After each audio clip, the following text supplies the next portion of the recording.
आर्थिक, सैन्य और संसाधन आधारित संकेतों के आधार पर भारत और चीन के बीच आज़ादी के बाद से लेकर अब तक 5 ऐसे महत्वपूर्ण तथ्य जो यह साबित करता है कि चाइना भारत से ज़्यादा पावरफुल और डेवलप्ड है। इस रोचक जानकारी के लिए वीडियो को मिस बिल्कुल भी न करें। भारत और चीन कब आज़ाद हुए? भारत 15 अगस्त 1947 को आज़ाद हुआ, जबकि चीन 1 अक्टूबर 1949 को, यानी दोनों देशों ने आज़ादी लगभग 1 साल के फर्क में पाई। चीन को मध्य युग के इतिहास के बाद नया राजनीतिक ढांचा 1949 में मिला।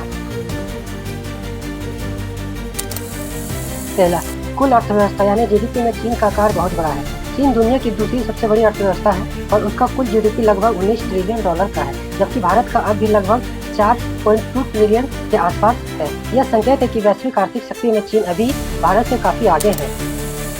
दूसरा, पीपीपी खरीद शक्ति आधारित जीडीपी में भी चीन बड़ा है। यदि जीडीपी को पीपी यानी कि परचेसिंग पावर पैरिटी यानी वास्तविक घरेलू क्रय शक्ति के हिसाब से मापा जाए तो चीन का आकार भारत से लगभग 2 से 3 गुना बड़ा है। इसका मतलब यह कि चीन में उत्पादन, व्यापार और लोकल बाजार बहुत बड़ी है। तीसरा, सैन्य बजट और रक्षा क्षमता में चीन बड़ा निवेश करता है। चीन का रक्षा बजट वर्ष 2025-26 में लगभग 249 अरब डॉलर रहा, जो लगभग भारत के मुकाबले लगभग 3 गुना ज़्यादा है। इससे चीन के पास सैनिकों, तकनीक और रक्षा यंत्रों के लिए ज़्यादा संसाधन है।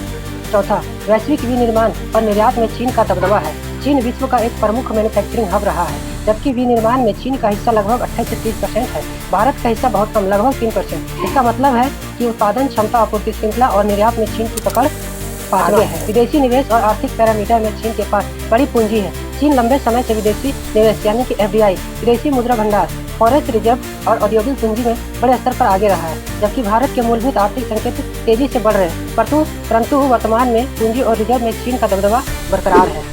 अगर आपको यह जानकारी अच्छी लगी हो तो अपनी राय कमेंट में जरूर साझा करें। यदि जानकारी पसंद आई हो तो वीडियो को लाइक और शेयर करें।